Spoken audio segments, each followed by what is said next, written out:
क्या राम मर चुके हैं? सोचने की बात है। और कोई मर गया तो क्या आप उसे प्राण डाल सकते हैं? मरे हुए चूहे में भी प्राण फूंक सकते हैं क्या? नहीं। नमस्कार, आप देख रहे हैं BA न्यूज 365 बहुजन की आवाज़ रामधनी के साथ। आज हमारे स्टूडियो में मस्त सन्यासी जी आए हुए हैं। सर, अपना परिचय दीजिए। देखिए रामधनी जी, बड़ा अच्छा लगा आपके स्टूडियो में आकर के आप लोगों ने आमंत्रित किया, इसके लिए काफ़ी आभार। भाई, जो नाम है लोग प्यार से मस्त सन्यासी कहते हैं, लेकिन ऐसे तो भगत सिंह नाम है और बनारस के फुलवरिया में हमारा निवास है। तो आज आप लोगों ने यहाँ पर कुछ पूछने और बताने के लिए आमंत्रित किया है तो अच्छा लगा। तो क्या पूछना चाहते हैं आप? सर, बड़े सौभाग्य की बात है कि 22 जनवरी 2024 को माननीय प्रधानमंत्री नरेंद्र मोदी जी अयोध्या के राम मंदिर का प्राण प्रतिष्ठा करने आ रहे हैं। इसमें आपका क्या कहना है? रामधनी जी, आपने प्रश्न पूछा, एक उत्तर दिया है। पहले तो ये जानने की बात है, मोदी जी प्राण प्रतिष्ठा करने आ रहे हैं। प्राण आपको क्या लगता है कि चीनी है कि चाय में मिला देंगे तो चाय मीठा हो जाएगा? और आप मिला सकते हैं? बहुत सामान्य सी बात है। अगर गौर से देखें तो आप एक मरे हुए चूहे में भी प्राण फूंक सकते हैं क्या? नहीं। आप हॉस्पिटल में इतने लोग कोरोना में मर गए, प्राण फूंक सकते हैं क्या? नहीं ना। और जब से सृष्टि है और जब तक रहेगी, मरने का कार्यक्रम चालू रहेगा, तो कहाँ कहाँ आप प्राण को प्रतिष्ठित कर पाएंगे? प्राण प्रतिष्ठा का विषय ही नहीं है। प्राण तो कुदरत द्वारा दी गई एक ऊर्जा है और कुदरत ही संचालित करती है। तो हमारे माननीय प्रधानमंत्री जी आ रहे हैं तो उसके पीछे का मंतव्य कुछ और होगा।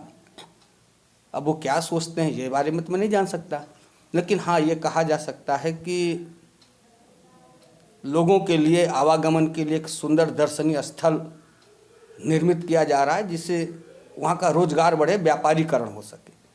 प्राण प्रतिष्ठा नहीं किया जा सकता। मैं इसके शायद मेरा ऐसा कोई अनुभव नहीं है कि आप किसी प्राण को में, किसी व्यक्ति में, वस्तु में आप प्राण डाल सकें। प्राण ऑलरेडी उसके अंदर निहित ऊर्जा होती है जो पहले से ही होती है। अब आप उसमें कोई भगवान देख लेंगे तो अब आपकी मानसिक रूप से आप अंधे हैं तो उसका कोई जवाब मेरे पास नहीं। ये तो जागृति का विषय है। और सबसे बड़ी चीज़ आपको मैं बता दूं कि धर्म के नाम से प्राण प्रतिष्ठा को जोड़ना ही नहीं चाहिए। धर्म के बारे में लोग पता नहीं क्या क्या कहते हैं, मुझे आज तक ये कनेक्ट नहीं हुआ। समझ तो नहीं कह सकते, समझ बड़ा छोटा चीज़ है। जो आपको दिख जाए वो कनेक्ट है, और जो समझ में आ जाए रुक जाता है आदमी वहीं पर। क्यों? उसके आगे वो करना छोड़ देता है। धर्म के बारे में अगर आप बात करेंगे तो धर्म बहुत साधारण सी चीज़ है। हर बच्चा, हर प्राणी कुछ न कुछ गुण ले करके पैदा होता है और वही धर्म है, वही धर्म है। उसके ऊपर धर्म कुछ होता नहीं है और हो भी नहीं सकता। उसके ऊपर धर्म कुछ भी नहीं होता है और हो भी नहीं सकता। अगर कोई बच्चे के अंदर से उत्साह छीन लिए तो उसका धर्म क्या है? जैसे जैसे बच्चा बड़ा होता है उसके अंदर का उत्साह खत्म हो जाता है। सही बात है कि नहीं? कहीं एजुकेशन के नाम पे, कहीं इसके नाम पे, कहीं उसके नाम पे, कहीं इसके नाम पे। तो इस तरीके से अगर आप गौर से देखेंगे तो एक बच्चा जब भी नॉर्मल पैदा होता है, साहस, उत्साह, मस्ती, धर्म, खुशी, आपसी प्रेम, भाईचारा, ऐसे ऐसे सैकड़ों गुण लेकर के पैदा होता है। धर्म यही है, इसे बढ़ाओ ना। क्या कोई बच्चा नफरत लेकर के आता है? लेकिन हमें धर्म के नाम पे क्या सिखाया जा रहा है कि तुम्हारा धर्म विशेष है, उसका धर्म गलत है। तो आप समझ पा रहे हैं कि ये किस तरीके की चीज़ें हैं, ये कितनी खतरनाक चीज़ें हैं। एक बच्चा जो प्रेम लेकर के पैदा हुआ था, उसके अंदर आपने नफरत के बीज डाल दिया। शायद ये धर्म है क्या? आपको इस रंग का कपड़ा पहनना चाहिए, धर्म है? धर्म जो आप गुण लेकर के पैदा होते हैं। अगर एडिसन किसी धर्म से जुड़ा होता तो क्या वो बल्ब बनाता? अंबानी किसी धर्म से जुड़े होते तो इतनी बड़ी इंडस्ट्री खड़ी होती। ये बहुत जागृति का विषय है, बहुत ही सरल विषय है। बस लोगों को छोटी चीज़ों को जानना पड़ेगा कि जो मान्यताएं हैं उसे तोड़े, थोड़ा आँख खोल करके देखें। मान्यता को तोड़ना पड़ेगा। मान्यताएं हजारों वर्षों से हमारे ऊपर लादी जा रही हैं, इसे तोड़ो। हमें लगता है कि हमारे पास पैसा आ जाएगा तब हम बहुत अमीर बनेंगे, लेकिन जागृति बोलती है, जागृति मतलब कोई व्यक्ति का नाम पे मत जाइए, जो इनर वॉइस होती है, ठीक है ना, कि जब आप पैसे का उपयोग करना सीखते हैं, सदुपयोग, तो आप अमीर बनते हैं। ये जो अमीर हैं ये पैसे का उपयोग किए, ये जो वैज्ञानिक हैं ये पैसे का उपयोग किए, ये जो डॉक्टर हैं इन्होंने, वैज्ञानिक इन्होंने जानकारी या नॉलेज का उपयोग किया, ये जो डॉक्टर हैं अपनी डॉक्टरी की पढ़ाई का उपयोग किए। पैसा बाय प्रोडक्ट आता है। अब धर्म के आड़ में बहुत सारे लोगों को लगता है, क्या लगता है, सिर्फ धर्म के आड़ में तो सिर्फ धन उगाही हो रही है। और मुझे लगता है कि समाज के लिए बहुत ही खतरनाक विषय बन चुका है। आज आप देखिए ना, तो सारी चीज़ें पैसे से इस तरीके से सहमत हो गए, पैसे को लेकर के इस तरीके से सहमत हो गए कि उनको सर्वोपरि यही लग रहा है। लेकिन आपको थोड़ा इससे ऊपर उठ के सोचना पड़ेगा। मानवीय संवेदना को जानिए। जब तक मान्यताओं को नहीं तोड़ेंगे तब तक मानव विकास संभव नहीं है। और मानव विकास तब हो सकता है जब अंतः चेतना जागृत हो। अंतः चेतना, जो गुण हम लेकर के आए हैं। आज आप सोचिए, एक डंडा है, एक बॉल है। डंडा और बॉल की लड़ाई में क्या ऐसा घटा कि एक व्यक्ति सचिन बन गया और भगवान हो गया। आप मूर्ति सचिन जी की बना करके पूजेंगे तो आप में क्रिकेट का गुण आ जाएगा? नहीं आएगा ना। तो आप राम जी की मूर्ति में प्राण प्रतिष्ठा कर देंगे। अच्छा, मजेदार बात तो और सोचने की बात है कि प्राण प्रतिष्ठा राम के अंदर करेंगे, क्या बात है। क्या राम मर चुके हैं? सोचने की बात है। और कोई मर गया तो क्या आप उसे प्राण डाल सकते हैं?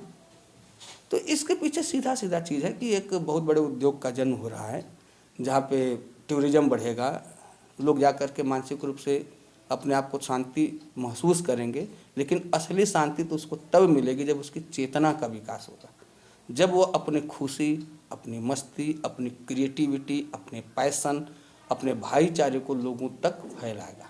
आप देखिए ना, बड़े से बड़े लोग चाहे जिस विधि से ही पैसा बनाते हों, उनको कब सुख मिलता है? जब वो समाज में कुछ करते हैं, बस, और कुछ नहीं है। और ये 22 जनवरी, फरवरी, मार्च, अरे भाई पलटू वे घड़ी शुभ है, याद पड़े जब नाम, लगन मुहूर्त झूठ सब और बिगाड़े काम। जब आपको नाम मतलब गुण से है, आपको अपने भीतर का गुण याद रहे, बस वही घड़ी शुभ है। गुण का याद चला गया, वो घड़ी अशुभ हो गई। चीनी के अंदर से मिठास का गुण चला जाए, बाकी तो सब अशुभ ही अशुभ है। ये तो मान्यताएं हैं बाकी, कि नहीं चीनी ही मीठा होता है। कुछ लोग बोलेंगे शुगर फ्री चीनी, तो कुछ लोग बोलेंगे ये। वस्तुतः आपको स्वास्थ्य के बारे में कितनी अवेयरनेस है, कितनी जानकारी है, बस यही सबसे महत्वपूर्ण चीज़ें हैं। और कुछ पूछना चाहते हैं? धन्यवाद सर जी, आपने बहुत अच्छी जानकारी दिया हम लोगों को। देखिए, हमने कुछ दिया नहीं, जो इस समाज से हमने देखा वो हमने हमारे अंदर से निकला। बस ये जागृति ले आए। मेरा आप सारे लोगों से यही निवेदन है कि आप लोग जागृत होइए, वैज्ञानिक सोच रखिए।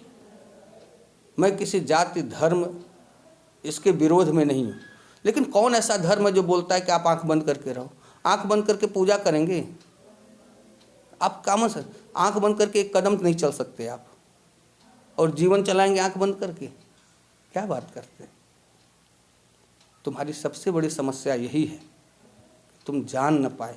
सरहे जा सोजिए गम, अर्जे वफा क्या करते, तुम भी एक झूठी तसल्ली के सिवा क्या करते। तुम चाहे जितना भी पूजा मत्था टेक लो, क्या अपने दुखों से मुक्ति पाए? नहीं पाए, क्योंकि तुम्हारे गुण तुम्हारे अंदर से बाहर आने के लिए मचल रहे हैं। उन गुणों को बाहर ले आओ, पूरा संसार ऐसे ही सुखमय हो जाएगा। तुमने अवगुणों को दिमाग में इतना भर लिया है कि गुणों को भूल गए। बस गुणों को ले आओ, बस गुणों को ले आओ।